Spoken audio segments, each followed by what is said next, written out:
blow of revenge today in response to a terrorist attack on the residence of Russia's president in the Novgorod region by the Kyiv regime. Facilities in various Ukraine's regions were hit by high-precision weapons, including the newest Oreshnik missile complex.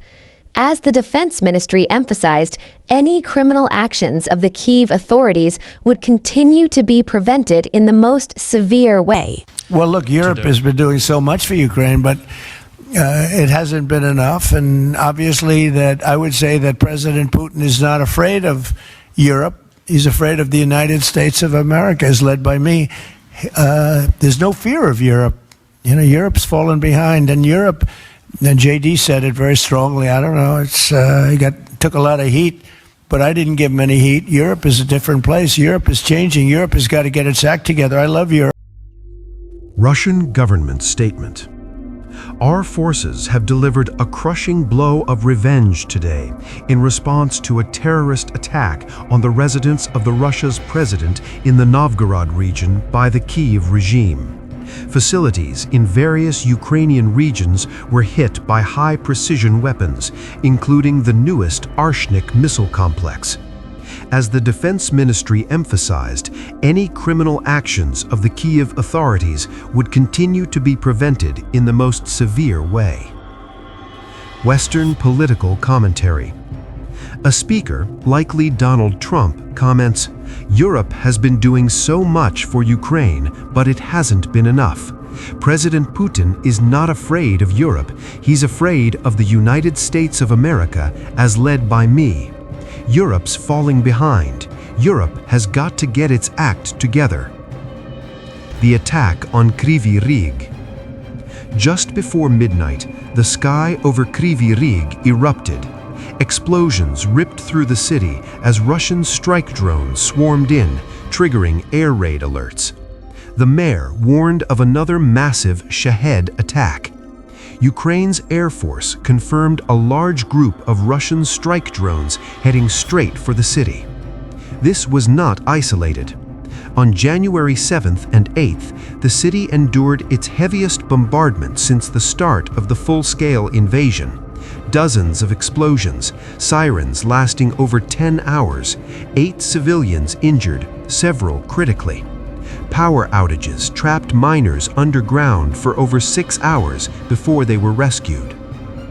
The wider nationwide assault. The day before, Russia launched a massive coordinated attack across Ukraine using drones, cruise missiles, and ballistic weapons. In Kyiv, apartment buildings were torn open. 4 people were killed, including a medic responding to a repeat strike. Over 25 were wounded. Missile strikes were reported in the Lviv region, pushing the war closer to NATO's border. For only the second time in the war, Russia used its powerful new hypersonic Oreshnik missile, striking western Ukraine in a clear warning to Kyiv's NATO allies. Do we have drones that can shoot these things in? I just want everyone in the world to know that Ukraine is strong, and we don't care how many missiles you send. We've been living in this state for 4 years. It's been 4 years now, and it's very unpleasant. I can't say it's scary because you understand that you have to accumulate your loved ones and somehow be in a safe place. You try to be in a safe place, but it's really unpleasant because it's cold at night. Now it's winter. Civilian accounts and impact. A resident described the sounds of the attacks. It was as if firecrackers exploded. You could hear that the ground was vibrating. An American in Ukraine expressed concern. "I'm concerned about if we have the tools to fight. Do we have Patriot missiles?" Another civilian, after 4 years of war, described the strain. "It's very unpleasant. Going into the shelter is very difficult." A Kryvyi Rih resident recounted a close call with a Shahed drone. "I heard Shahed flying very close. It crashed literally into the wall." Winter crisis in Kyiv. As temperatures plunge below -15 degrees Celsius, the infrastructure damage is turning deadly. Kyiv's mayor stated nearly half of the capital's apartment buildings, around 6,000, are without heating, with water supplies disrupted and neighborhoods in darkness. He urged residents who can to temporarily leave the city. President Volodymyr Zelenskyy accused Moscow of using winter itself as a weapon. International response. UK commitment.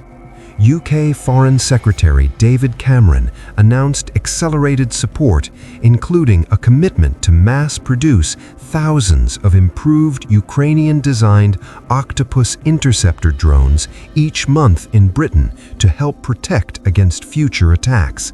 He stated, "A secure Ukraine means a more secure Europe, a more secure Britain." Ukrainian appeal. President Zelenskyy framed the attacks as Putin's mockery of peace efforts.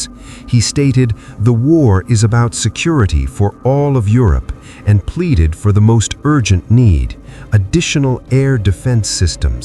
This is what we need most. Шановні українці, українки, зараз тривають відновлювальні роботи у наших містах, наших громадах у Києві та області, на Дніпровщині, на Львівщині, Кіровоградській, Черкаській, Одеській областях. Фактично постійно ремонтні бригади працюють на Сумщині, Чернігівщині, в Харківщині.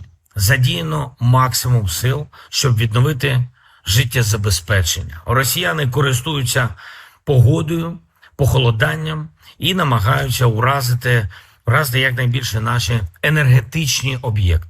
Видно, як вони поважають Америку та всю дипломатію. Минулої ночі було більше 200 російських дронів і також значна кількість балістики і в основному проти Києва. 4 людини убиті. Мої співчуття рідним.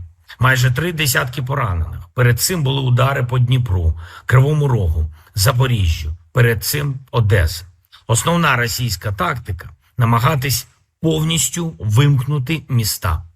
Важливо, щоб в кожній міській адміністрації розуміли цю мету ворога і готувались до повної протидії, до реальної роботи заради містян. Не тікати треба від проблем, а вирішувати їх. Тим більше, коли є ресурс для цього, як в Києві, найбільш забезпечене фінансами місто України. І повинні бути всі необхідні резервні схеми.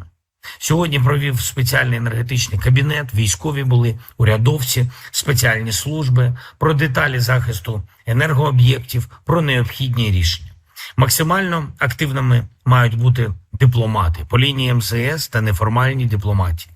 Був знову Орешник, тепер проти Львівщини. Це знову було показово близько до кордонів Євросоюзу.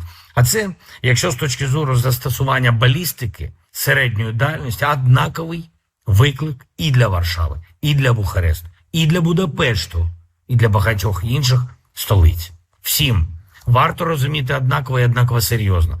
Якщо росіяни навіть не намагаються придумати правдоподібну причину для використання такої зброї, то особистими зв'язками чи будь-якою риторикою від цього не закрийся. Повинна бути система спільних дій, система спільного захисту, реальна, дієва. Чи є у нас зараз така система? Питання без відповіді, бо всі в Європі є один і той же сумнів, чи будуть захищати його столицю, якщо Путіну щось ударить в голову. Була сьогодні детальна доповідь військових. Головнокомандувач, начальник Генерального штабу, в тому числі по роботі з партнерами цими днями, по гарантіях безпеки. Документи багато в чому фіналізовані, але сутність цих документів, їх сила в тому, щоб була впевненість, що гарантії мають спрацювати. Це може бути видно реально тільки, якщо і зараз захист буде працювати. Вчасне постачання ППО, вчасне постачання обладнання для нашої стійкості, для нашої енергетики, вчасне забезпечення фінансів для України, для нашої оборони та нашої стійкості. Багато деталей, і кожну з них треба пропрацьовувати так зараз, щоб на день завтрашній була впевненість. Я хочу подякувати і всім нашим людям, які задіяні в ліквідації наслідків ударів. Це дійсно героїчна робота. За години люди роблять те, що в інших країнах буває займає дні та тижні. Важливо, що всюди є допомога, всюди є ремонти, максимум зусиль, щоб повернути електрику, опалення людям. Доручив урядовцям інформувати максимально, що і в які терміни буде зроблено. Дякую всім, хто допомагає. Дякую всім, хто підтримує наших людей. Дякую всім лідерам, які зараз не змовчали і які з нами, з Україною.